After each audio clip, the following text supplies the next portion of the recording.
See, observation is the practice of noticing features about people, things, or the situations. And when it comes in the context of casework, the purpose is simply to use the observed data for understanding the client and his situation.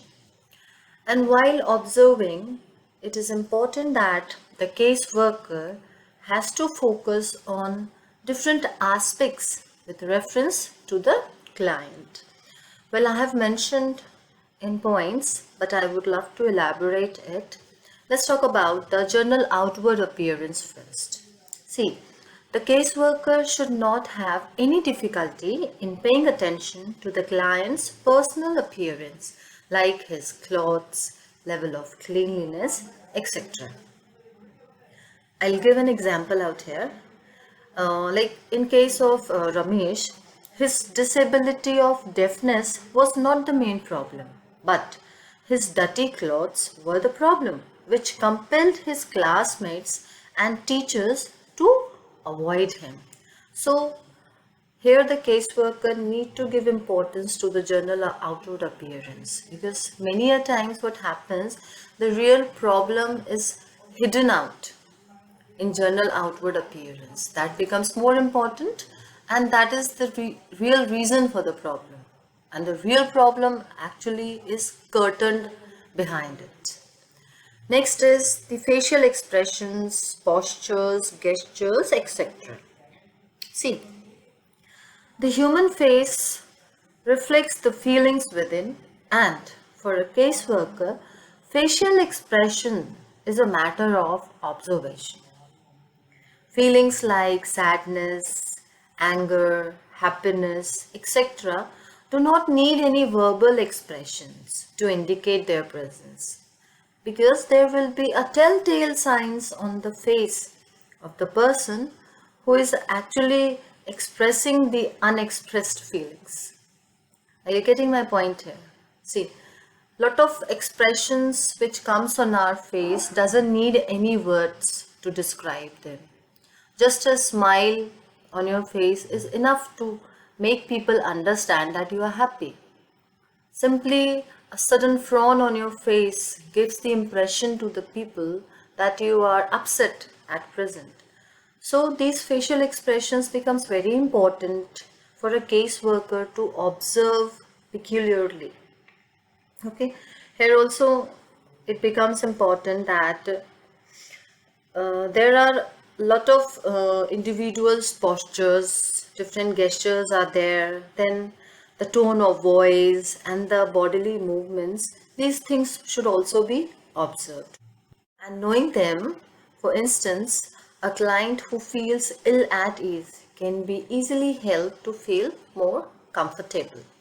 Now, another important things to be observed are the characteristics, that are particularly the interactions that takes place between the client and the other people, including his family members. Here we'll talk about mannerism first.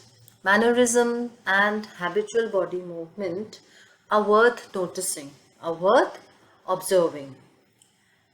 Now let me make this point clear with an example. A woman used to weep every time about her problem of marital discord whenever she talked to the caseworker. Now, after observing her for a period of time, the caseworker discovered that marital discord was not the problem, but what she felt about it was actually a problem.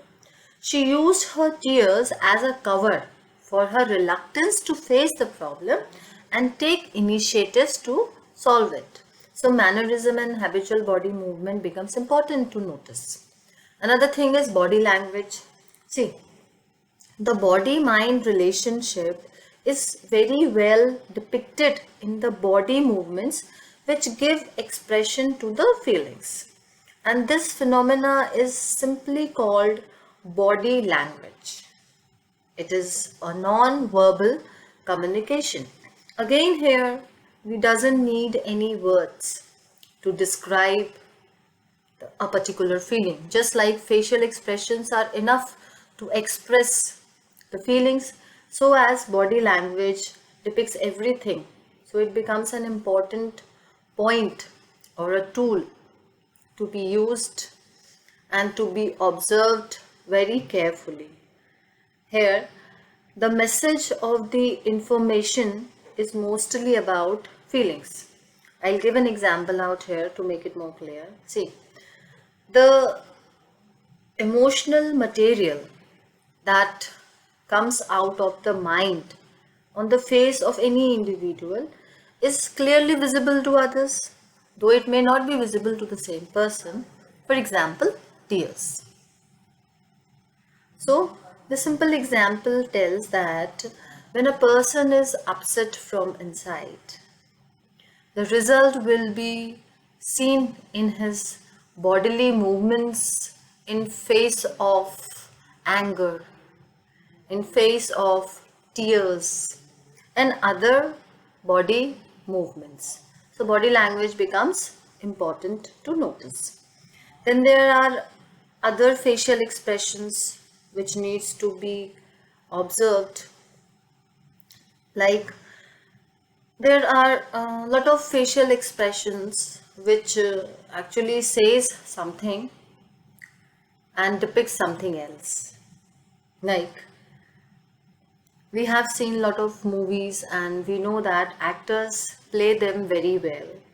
Again, I'll quote an example here so that the point becomes clear. A man is talking about the business failure of another man who has been his rival for years in business. Actually, he is expressing his sympathy for the man. But what is appearing on his face is actually a mischievous smile and some signs of gratification from that man's failure. Since the feelings are so strong, the signs of them appears on his face and he doesn't even realize that his face is actually reflecting the feelings. So all these things becomes important for a caseworker in observation to notice.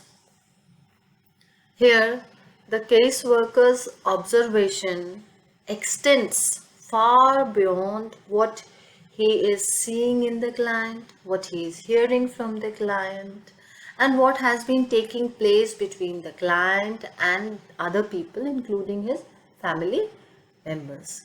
So here it becomes important to learn different attitudes from the people's pattern of communication. This is actually different methods of communication only which we have discussed here.